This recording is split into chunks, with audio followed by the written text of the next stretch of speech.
गया दिवाली का त्योहार। हर तरफ रोशनी छा गई, हर घर में दिए जल रहे। मम्मी अनेक तरह की मिठाई भी बना रही है।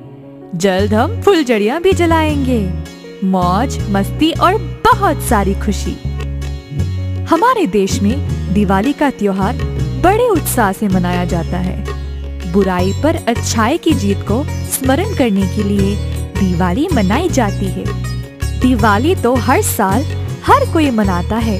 पटाखे जलाते हैं, नए कपड़े पहनते हैं, घर की सफाई करते हैं और पूरे घर को बत्तियों से सजाते हैं। हर त्योहार की तरह दिवाली के पीछे भी एक धार्मिक कहानी है और ये कहानी राम और रावण के बारे में है। कई साल पहले अयोध्या के राजा दशरथ अपनी 3 रानियों कौशल्या, सुमित्रा, कैकेयी और 4 पुत्रों राम, लक्ष्मण, भरत और शत्रुघ्न के साथ रहते थे। उनके सबसे बड़े बेटे राम को उन्होंने उत्तराधिकारी घोषित किया। कैकेयी को ये बात पसंद नहीं आई। कैकेयी ने राजा के दिए हुए 2 वचनों के बारे में उनको याद दिलाया और उन्हीं वचनों का वास्ता देकर राम को 14 साल वनवास भेजने को कहा और अपने ही पुत्र भरत को उत्तराधिकारी बनाने को कहा। राजा दशरथ मजबूर थे और ना चाहते हुए भी राम को वनवास भेज दिया। राम के साथ उनका भाई लक्ष्मण और उनकी धर्मपत्नी सीता भी चल पड़े। वो तीनों एक वन में योगी की तरह रहने लगे। एक दिन शूर्पणखा नाम की एक राक्षसी अपना रूप एक सुंदर नारी में बदलकर आई।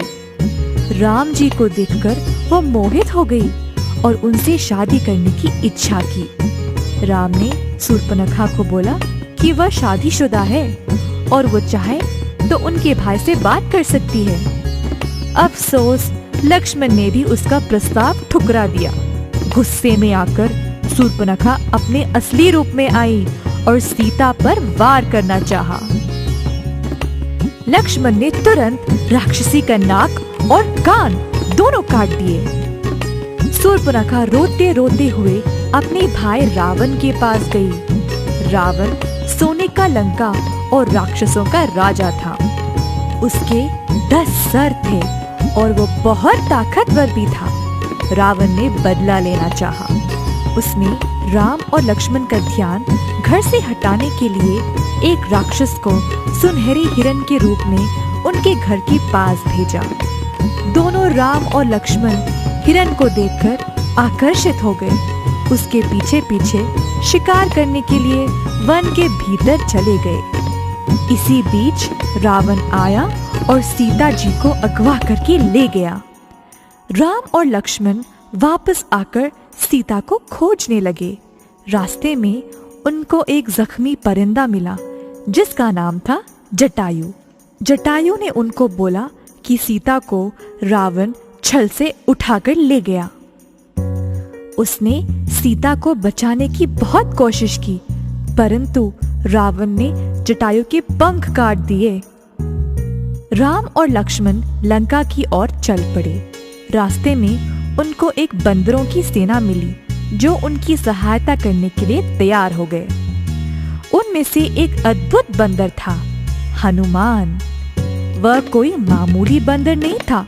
वह उड़ सकता था और उसमें इतनी शक्ति थी कि वह पहाड़ों को भी अपने हाथों से उठा ले पाता था। हनुमान समुद्र के ऊपर उड़कर गया और देखा कि रावण ने सीता को अशोक वाटिका नामक एक बाग में कैद करके रखा।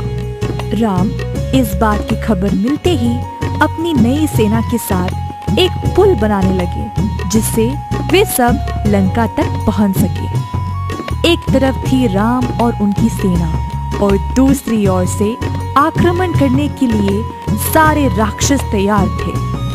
दोनों सेनाओं के बीच घोर युद्ध शुरू हुआ और राम की वानर सेना ने सारे राक्षसों को खत्म कर दिया। आखिर में राम की सेना ने युद्ध जीता और राम ने रावण का भी अंत कर दिया। बड़ा जय जयकार हुआ और सीता जी को लेकर सब वापस आ गए। 14 साल का वनवास पूरा करके राम, सीता और लक्ष्मण वापस अपने राज्य चल पड़े। उनकी आने की खुशी में सारे अयोध्या में खुशियां छा गई। उनके स्वागत के लिए पूरे राज्य को फूलों और दियों से सजाया गया और रावण पर रामचंद्र जी की जीत को भी मनाया गया। तब से हर साल हम सब लोग कार्तिक अमावस्या के दिन दिवाली मनाते हैं और अयोध्या राज्य की तरह अपने घरों को भी सजाते हैं और खुशियां मनाते हैं। हैप्पी दिवाली।